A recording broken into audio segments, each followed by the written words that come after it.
അസ്സലാമു അലൈക്കും വറഹ്മത്തുള്ളാഹി വബറകാതുഹു. അൽഹംദുലില്ലാഹി വസ്സലാത്തു വസ്സലാമു അലാ റസൂലില്ലാഹ് വഅലാ ആലിഹി വസഹ്ബിഹി അൽ ഫായിസീന ബിറിളല്ലാഹി അമ്മാ ബഅദ്. ഇനി ജബ്ബാർ പിടികൂടിയിട്ടുള്ളത് ഇന്നൽ ഇൻസാന ലിറബ്ബിഹി ലകനൂദ് വഇന്നഹു അലാ ദാലിക ലശഹീദ് എന്നതിലാണ്. നിശ്ചയം മനുഷ്യൻ തൻ്റെ നാഥനോട് നന്ദി കെട്ടവനാണ്, അവൻ തന്നെ അതിന് സാക്ഷിയാണ്. ഇവിടെ ജബ്ബാർ പറഞ്ഞത് മറ്റ് സൂറത്തുകളിൽ മക്കയിൽ അവതരിച്ച മറ്റ് സൂറത്തുകളിലേതുപോലെ ഇവിടെയും പായ്യാരം പറയുകയാണെന്നാണ്. യഥാർത്ഥത്തിൽ ഇവിടെ പായ്യാരമാണോ പറയുന്നത് എന്നത് മനുഷ്യനെ സംബന്ധിച്ച് പഠിക്കുന്ന അല്ലെങ്കിൽ മനസ്സിലാക്കുന്ന ഏതൊരു നിഷ്പക്ഷ ബുദ്ധിക്കും മനസ്സിലാക്കാൻ കഴിയുന്നൊരു സംഗതിയാണ്. അള്ളാഹുവിൻ്റെ എല്ലാ അനുഗ്രഹങ്ങളും ആസ്വദിച്ചും അനുഭവിച്ചും അത് വേണ്ടതിലധികം ഉപയോഗപ്പെടുത്തിയൊക്കെ നീങ്ങുന്ന മനുഷ്യൻ അള്ളാഹുവുമായി ബന്ധപ്പെട്ട് അവൻ്റെ ദീനുമായി അവൻ്റെ ദൂതനുമായി റസൂലുമായി പരലോകവുമായി ബന്ധപ്പെട്ട രംഗങ്ങളിലെത്തുമ്പോൾ അവരെല്ലാം മറന്നുകൊണ്ട് അള്ളാഹുവിനെ നിഷേധിക്കുകയും അള്ളാഹുവിൻ്റെ അനുഗ്രഹങ്ങളെ തള്ളിപ്പറയുകയും ചെയ്യുന്നിടത്താണ് അവരുള്ളത് എന്നതാണ് വസ്തുത. ഈ വസ്തുതയിലേക്കാണ് ഇവിടെ ഖുർആൻ വിരൽ ചൂണ്ടുന്നത്, ഇന്നൽ ഇൻസാന ലിറബ്ബിഹി ലകനൂദ് എന്ന്. അതൊരു പായ്യാരം പറിച്ചിലായിട്ട് ജബ്ബാറിന് തോന്നുന്നുണ്ടെങ്കിൽ അത് ജബ്ബാറിൻ്റെ ബുദ്ധി മോശം എന്ന് മാത്രമേ അതിനെ സംബന്ധിച്ച് പറയേണ്ടതുള്ളൂ. തുടർന്ന് ജബ്ബാർ ഉന്നയിക്കുന്ന സംഗതി എന്താണ്? വഇന്നഹു അലാ ദാലിക ലശഹീദ്, മനുഷ്യൻ തന്നെ അതിന് സാക്ഷിയാണ്. വഇന്നഹു ലിഹുബ്ബിൽ ഖൈരി ലശദീദ്, നിശ്ചയം മനുഷ്യൻ ഖൈറിനോട് കടുത്ത സ്നേഹമുള്ളവനാണ് എന്ന് പറഞ്ഞ ആ വാക്യത്തെയാണ്. ഖൈർ എന്ന് പറഞ്ഞാൽ അറബിയിൽ നല്ലത് എന്ന അർത്ഥത്തിലാണ് ഉപയോഗിക്കാറുള്ളത്. ഈ നല്ലത് എന്നത് എന്താണ്? അത് കർമ്മമാണോ, വാക്കാണോ, പ്രവൃത്തിയാണോ, അതുപോലെ സമ്പത്ത് പോലെയുള്ള ഭൗതിക സൗകര്യങ്ങളാണോ, എന്തുമാവാം. ഇവിടെ വഇന്നഹു ലിഹുബ്ബിൽ ഖൈരി ലശദീദ് പറഞ്ഞ എന്തിനെ പറ്റിയാണ്? ജബ്ബാർ പറഞ്ഞത് മുഫസ്സിറുകൾ ഇതിനെ തെറ്റായിട്ട് അവർക്ക് ഇതിൽ തൊട്ട് മുമ്പുള്ള വാക്യവും ഇതുമായിട്ട് വൈരുദ്ധ്യം വരുമെന്ന് കണ്ടിട്ട് അവർ വ്യാഖ്യാനിച്ച് ഒപ്പിക്കുകയാണെന്നാണ്. യഥാർത്ഥത്തിൽ അറബി ഭാഷയിൽ ഖൈർ എന്നത് നന്മ എന്നതാണ് അതിൻ്റെ അടിസ്ഥാന അർത്ഥമെങ്കിലും ഈ പദം സമ്പത്തിനെ കുറിച്ച് ഉപയോഗിക്കാറുണ്ട് എന്നുള്ളതാണ്. ഖുർആൻ തന്നെ അത് ഉപയോഗിച്ചിട്ടുണ്ട്. ഇൻ തറക ഖൈറനിൽ വസിയ്യത്തു ലിൽ വാലിദൈനി വൽ അഖറബീന ബിൽ മഅറൂഫി ഹഖൻ അൽ മുത്തഖീൻ എന്ന് വിശുദ്ധ ഖുർആൻ പറഞ്ഞത് സൂറത്ത് ബഖറയിൽ പറയുന്നത് ഈ അടിസ്ഥാനത്തിലാണ്. ഒരാൾ മരിക്കുന്നു, അയാൾ മരിക്കുന്ന സമയത്ത് ഇൻ തറക ഖൈറൻ, അയാൾ ഖൈർ ഉപേക്ഷിച്ചിട്ടുണ്ടെങ്കിൽ എന്നാണ്. ഈ ഖൈർ എന്ന് പറഞ്ഞാൽ എന്താണ്? സമ്പത്താണ്. അങ്ങനെ അയാൾ സമ്പത്ത് ഉപേക്ഷിക്കുന്നുണ്ടെങ്കിൽ ഇൻ തറക ഖൈറനിൽ വസിയ്യത്തു ലിൽ വാലിദൈൻ, തൻ്റെ മാതാപിതാക്കൾക്ക് വേണ്ടിയും വല്ല അഖറബീൻ അടുത്ത കുടുംബങ്ങൾക്ക് വേണ്ടിയും വസിയ്യത്ത് ചെയ്യാനുള്ളത് അയാൾക്ക് നിർബന്ധമാണെന്നാണ് ഇവിടെ ഖുർആൻ പറഞ്ഞത്. അപ്പോൾ ഇവിടെ ഖൈർ പറഞ്ഞാൽ എന്താണ്? അത് കേവലം നന്മ എന്ന് നമ്മൾ പറയുന്ന അർത്ഥത്തിലല്ല. ഇവിടെ ഖൈർ പറഞ്ഞാൽ സമ്പത്താണ്. അപ്പോൾ ഈ സമ്പത്തിനെങ്ങനെയാണ് ഖൈർ എന്ന് പറയാം? മനുഷ്യനെ സംബന്ധിച്ചിടത്തോളം അവൻ്റെ ജീവിതത്തിൽ രണ്ടറ്റവും മുട്ടിക്കുന്നത് മുതൽക്ക് തുടർന്ന് അങ്ങോട്ട് അവൻ്റെ ആഗ്രഹങ്ങൾ നേടിയെടുക്കുന്നതിൽ, ഭൗതികമായിട്ടുള്ള ആഗ്രഹങ്ങൾ നേടിയെടുക്കുന്നതിൽ സമ്പത്തിന് വലിയ പ്രാധാന്യമുണ്ട് എന്നുള്ളത് ആരാലും നിഷേധിക്കപ്പെടാത്തൊരു കാര്യമാണ്, സർവ്വരാലും അംഗീകരിക്കപ്പെടുന്നതാണ്. അപ്പം അങ്ങനെയുള്ള സമ്പത്ത് അത് മനുഷ്യനെ സംബന്ധിച്ചിടത്തോളം ഗുണകരമായിട്ടുള്ളൊരു സാധനമാണ്. ആ ഗുണകരമായിട്ടുള്ള സാധനം എന്നുള്ളതാണ് വഇന്നഹു ലിഹുബ്ബിൽ ഖൈരി ലശദീദ് എന്ന്, വഇന്നഹു ലിഹുബ്ബിൽ മാലി ലശദീദ് എന്ന് പറയുന്നതിന് പകരം ലിഹുബ്ബിൽ ഖൈരി ലശദീദ് എന്ന് പ്രയോഗിച്ചിട്ടുള്ളത്. പക്ഷെ അറബി ഭാഷ അറിയാത്ത ജബ്ബാറാണ് മുഫസ്സിറുകളെ വിമർശിക്കുന്നത്. ഇവിടെ മുഫസ്സിറുകൾ ഖൈറിന് സമ്പത്ത് എന്ന അർത്ഥം പറഞ്ഞു കളഞ്ഞു. ആടറിയുമോ അങ്ങാടി വാണിഭം എന്ന് ചോദിച്ച മാതിരിയാണ് ജബ്ബാറിൻ്റെ അവസ്ഥ.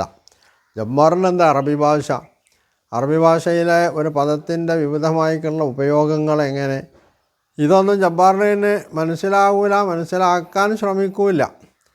കാരണം ജബ്ബാറിനെ സംബന്ധിച്ചിടത്തോളം ഇത് മനസ്സിലായി പോയാൽ അത് വലിയ അപകടമാണ്. കാരണം ഇതുവരെ സ്വീകരിച്ചിട്ടുള്ള നിലപാടിൽ നിന്ന് മാറേണ്ടി വരും, സത്യത്തിലേക്ക് വരേണ്ടി വരും. അപ്പോൾ എന്ത് വന്നാലും സത്യം അംഗീകരിക്കാനും അത് ഗ്രഹിക്കാനും ഞാൻ സന്നദ്ധനല്ല, എന്നെ തല്ലണ്ട അമ്മാമ്മ, ഞാൻ നന്നാവില്ല എന്ന് പറയുന്ന പഴയ മരുമകൻ്റെ അവസ്ഥയാണ് ഇവിടെ ജബ്ബാറിനുള്ളത്. എന്ത് വന്നാലും ഞാൻ മാറാൻ പോകുന്നില്ല. അതല്ലെങ്കിൽ പിന്നെ ഈ ഹൈറ് എന്നതിന് മുഫസ്സിറുകൾ സമ്പത്ത് എന്ന് അർത്ഥം പറഞ്ഞിട്ടുണ്ടെങ്കിൽ ഇതെന്തുകൊണ്ട് അവർ പറഞ്ഞു, പറയാനുള്ള കാരണം എന്താണെന്ന് പരിശോധിച്ച് അത് പിന്നെ അതിൻ്റെ ശരിയായിട്ടുള്ള ഒരു നിലവാരത്തിലേക്ക് വരാണല്ലോ വേണ്ടത്. അതിന് പകരം അങ്ങനെ ഒരു അർത്ഥം അതിലില്ല എന്ന് വരുത്തി തീർക്കുന്ന രീതിയിൽ മുഫസ്സിറുകൾ അടച്ച് ആക്ഷേപിക്കുകയും, ഹൈറ് എന്ന് പറഞ്ഞാൽ നന്മ തിന്മ എന്നേ നമ്മൾ പഠിച്ചിട്ടുള്ളൂ, അപ്പോൾ നമ്മൾ പഠിച്ചതിൽ നിന്ന് മാറുകയില്ല, പുതുതായിട്ടൊന്നും പഠിക്കില്ല എന്നുള്ള അടുത്താണ് ഈ ജബ്ബാറിനെ പോലുള്ള യുക്തിവാദികളുള്ളത്. അല്ലെങ്കിൽ അവർക്ക് പഠിക്കേണ്ട കാര്യമൊന്നുമില്ല. കാരണം പഠിച്ചാൽ അത് ചിലപ്പോൾ വിശ്വാസത്തിലേക്കും അള്ളാഹുവിനുള്ള വിധേയത്വത്തിലേക്കൊക്കെ നയിച്ചാലോ അങ്ങനെ ഒരു കാഴ്ചപ്പാടുണ്ടാക്കിയെടുക്കണ്ടില്ലല്ലോ. അപ്പോൾ അതുകൊണ്ട് തന്നെ അതിനെ അവഹേളിക്കുകയും അഭിശംസിക്കുകയും ചെയ്യാമെന്നാണ് ഇവിടെ ജബ്ബാർ ചെയ്തുകൊണ്ടിരിക്കുന്നത്. പക്ഷേ ജബ്ബാർ അറബി അറിയാത്ത ജബ്ബാറിന് അറിയാത്തത് കൊണ്ട് മാത്രം അറബി ഭാഷയിലെ ഒരു പദത്തിന് അങ്ങനെ അർത്ഥം ഉണ്ടായിക്കൂടാ എന്ന് വെക്കുന്നത് വലിയ പിന്നെ കടന്ന കൈയാണ്. അപ്പോൾ ഇതിന് എങ്ങനെയാണ് ജബ്ബാറിന് സാധ്യത ഉണ്ടായി തെളിഞ്ഞു വരുന്നത് എന്നത് വ്യക്തമാക്കേണ്ടത് ജബ്ബാറാണ്. അതേപോലെ തന്നെ തുടർന്ന് പറയുന്ന വൈന്നഹു ലിഹുബ്ബിൽ ഖൈരി ലശദീദ് അഫലാ യഅലമു ഇദാ ബുഇസിറ മാ ഫിൽ ഖുബൂർ വഹുസ്സില മാ ഫിസ് സുദൂർ. ഈ രണ്ട് ആയത്തുകളിലും ജബ്ബാർ അതിനെ സംബന്ധിച്ച് പറയുന്നത് ഇവിടെ നരകമൊക്കെ കാട്ടിയിട്ട് ഭയപ്പെടുത്തുന്നു എന്നുള്ളതാണ്. നരകം കാട്ടി ഭയപ്പെടുത്താനുള്ളത് ഒരു അനിവാര്യമായിട്ടുള്ള സംഗതിയാണ് മനുഷ്യൻ്റെ ജീവിതത്തിൽ. അല്ലായിരുന്നെങ്കിൽ ഇന്ന് ലോകം അങ്ങനെയൊന്നും അല്ല ആവുക. കുറച്ചെങ്കിലും മതങ്ങൾ പഠിപ്പിച്ചിട്ടുള്ള ധാർമ്മികമായിട്ടുള്ള അറിവുകളും അതുപോലെ തന്നെ മരണാന്തര ജീവിതത്തെ സംബന്ധിച്ചുള്ള ഇതുപോലുള്ള വിശ്വാസങ്ങളുമൊക്കെയാണ് മറ്റുള്ളവരെ കടന്നാക്രമിക്കുകയും അതുപോലെ തന്നെ ആളുകളെ പരിഹസിക്കുകയും ഉലക്കിരുത്തുകയൊക്കെ ചെയ്യുന്നതിൽ നിന്ന് ഇവിടെ പലപ്പോഴും ഇന്ത്യൻ ജനതയെ അള്ളാഹു കാത്തു പോന്നിട്ട്, അല്ലെങ്കിൽ ഇന്ത്യൻ ജനത എന്ന് മാത്രമല്ല ലോകത്തുള്ള എല്ലാ ജനതകളെയും കാത്തു പോന്നിട്ടുള്ളത് ഇതിൻ്റെ അടിസ്ഥാനത്തിലാണ്. അപ്പോൾ ഈ ഇസ്ലാമികമായിട്ടുള്ള ആദം നബി അലൈഹിസ്സലാം മുതൽക്ക് മനുഷ്യലോകം കൈക്കൊണ്ടു പോന്നിട്ടുള്ള അള്ളാഹുവിനാൽ നൽകപ്പെട്ടിട്ടുള്ള ധാർമ്മിക നിയമം, ആ നിയമത്തിൻ്റെ ചുവട് പിടിച്ചുകൊണ്ടാണ് ഇവിടെ സംഗതികൾ മുമ്പോട്ട് പോകുന്നത്. അതിന് പ്രചോദനമായി ആ നിയമം ആ നിയമം സ്വയം ഉൾക്കൊള്ളാൻ ഈ ആളുകൾക്ക് പ്രചോദകമായിട്ടുള്ളത് എന്താണ്? അത് മരണാനന്തര ജീവിതത്തെ സംബന്ധിച്ചുള്ള വിശ്വാസം. മരണാന്തര ജീവിതത്തെ സംബന്ധിച്ച് വിശ്വാസമില്ലാത്ത മതങ്ങൾ എന്നുള്ള നിലയ്ക്ക് ലോകത്തുണ്ടാവില്ല എന്നുള്ളതാണ് ശരി. അതിൻ്റെ കാഴ്ചപ്പാടിൽ വ്യത്യാസം ഉണ്ടാവാം, വിശദീകരണത്തിൽ വ്യത്യാസമുണ്ടാവാം, ഒക്കെ ഉണ്ടാവുമെങ്കിലും എന്തോ ഒരു സംഗതി നടക്കേണ്ടതുണ്ട് എന്ന് അംഗീകരിക്കാത്തവരായി മതവിശ്വാസികളിൽ ആരും ലോകത്തില്ല എന്നാണ് വസ്തുത. ഇസ്ലാമാകട്ടെ അത് കുറച്ചുകൂടി സുതാര്യമായിട്ട് വളരെ കൂടുതൽ വ്യക്തമായ രീതിയിൽ ആ സംഗതി പറയുന്നുണ്ട് മനുഷ്യനോട്. കാരണം ഖുർആനിൻ്റെ വിഷയം തന്നെ മനുഷ്യനാണ്. ആ മനുഷ്യനെ നന്നാക്കിയെടുക്കാനാണ് ഖുർആൻ്റെ ഉദ്ദേശം. അതിനാണ് ഖുർആൻ അവതരിച്ചിട്ടുള്ളത്. അപ്പോൾ മനുഷ്യനെ നന്നാക്കുന്നതിൽ ഏറ്റവും പ്രധാനപ്പെട്ട ഘടകം ഏതാണെന്ന് ചോദിച്ചാൽ അത് അവന് അള്ളാഹുവുമായി അല്ലെങ്കിൽ പരലോകവുമായി ബന്ധപ്പെട്ടിട്ടുള്ള അവൻ്റെ വിശ്വാസവും അതിൽ നിന്ന് ലഭിക്കുന്ന പ്രചോദനവും അതുപോലെ തന്നെ അതിൽ നിന്നുണ്ടായിത്തീരുന്ന ആശങ്കയും ഭയവും ഒക്കെ കൂടിച്ചേർന്ന ഈ സംഗതികളാണ് മനുഷ്യനെ നന്മയിലേക്ക് നയിക്കാൻ പ്രേരകമായി തീരുന്നത് എന്നതാണ് വസ്തുത. ഇതിനെ അധിക്ഷേപിച്ചുകൊണ്ട് അല്ലെങ്കിൽ പരിഹസിച്ചുകൊണ്ട് ഒരാൾക്ക് മുമ്പോട്ട് പോവാം, അതുകൊണ്ട് ആരും തടയില്ല. പക്ഷേ ഈ പരിഹാസം ഇയാൾക്ക് എത്രത്തോളം പ്രയോജനം ചെയ്യും, അതോ അത് തനിക്ക് മോശമായിട്ടാണോ തിരിച്ചടിക്കുക, ഇതിത്തരം ആളുകൾ ചിന്തിച്ചിരുന്നുവെങ്കിൽ, ചിന്തിക്കാൻ തയ്യാറാവുകയാണെങ്കിൽ തീർച്ചയായിട്ടും അവർക്ക് ബോധ്യമാകും തൻ്റെ ഈ കളി അത് തീക്കളിയാണ്, അവസാനം അത് തന്നെയും ചുട്ടരിച്ചു കൊണ്ടേ പോവുകയുള്ളൂ എന്ന് മനസ്സിലാക്കാൻ ഇത്തരം ആളുകൾക്ക് വലിയ പ്രയാസമൊന്നും ഉണ്ടാവേണ്ടതില്ല. പക്ഷെ ആ രീതിയിൽ അതിനെ മനസ്സിലാക്കാൻ സന്നദ്ധനാവണം എന്ന് മാത്രമേ ഉള്ളൂ. അതിന് സന്നദ്ധനല്ല എന്നതാണ് ജബ്ബാറിനെ പോലുള്ള ആളുകളുടെ ദുസ്ഥിതിക്ക് കാരണം. തുടർന്ന് പറയുന്നത് അലം യഅലം വഇന്നഹു ലിഹുബ്ബിൽ ഖൈരി ലശദീദ് അഫലാ യഅലമു ഇദാ ബുഇസിറ മാ ഫിൽ ഖുബൂർ വഹുസ്സില മാ ഫിസ് സുദൂർ. ഹൃദയത്തിലുള്ളത് ഖബറിലുള്ളത് പുറത്തെടുക്കുകയും ഹൃദയത്തിലുള്ളത് വെളിപ്പെടുത്തുകയും ചെയ്യുമ്പോൾ എന്ത് സംഭവിക്കുമെന്ന് മനുഷ്യൻ അറിയില്ല എന്നാണ് ഖുർആൻ്റെ ചോദ്യം. ഇവിടെ മനുഷ്യനോട് നിരന്തരം അല്ലാഹുവിൻ്റെ ഏകത്വവും തൗഹീദും അതുപോലെ തന്നെ ഇസ്ലാമിക വ്യവസ്ഥയൊക്കെ അംഗീകരിക്കണം എന്ന് പറഞ്ഞിട്ട് കൂട്ടാക്കാത്ത മനുഷ്യനോട് ഖുർആൻ അവനെ താക്കീത് ചെയ്യുകയാണ് യഥാർത്ഥത്തിൽ ചെയ്യണത്. ഈ രീതിയിൽ പോവുകയാണെങ്കിൽ നീ വലിയ നഷ്ടത്തിലാണ് ചെന്ന് ചേരാൻ പോണത്. അതുകൊണ്ട് മനുഷ്യന് മരണാന്തര ജീവിതത്തിൽ അവനെ മഹ്ശറിലേക്ക് കൊണ്ടുവരിക എന്നുള്ളതാണ് ഒന്ന് ഖബറിലുള്ളത് പുറത്തെടുക്കുക പറയുമ്പോൾ ഉദ്ദേശിക്കുന്നത്. അത് സംഭവിക്കാൻ പോകുന്ന സംഗതിയാണ് എന്ന് ഖുർആൻ ആണയിട്ട് പറയുന്നുണ്ട്. അർത്ഥശങ്കക്കിടയില്ലാത്ത വിധം വ്യക്തമാക്കുന്നുണ്ട്.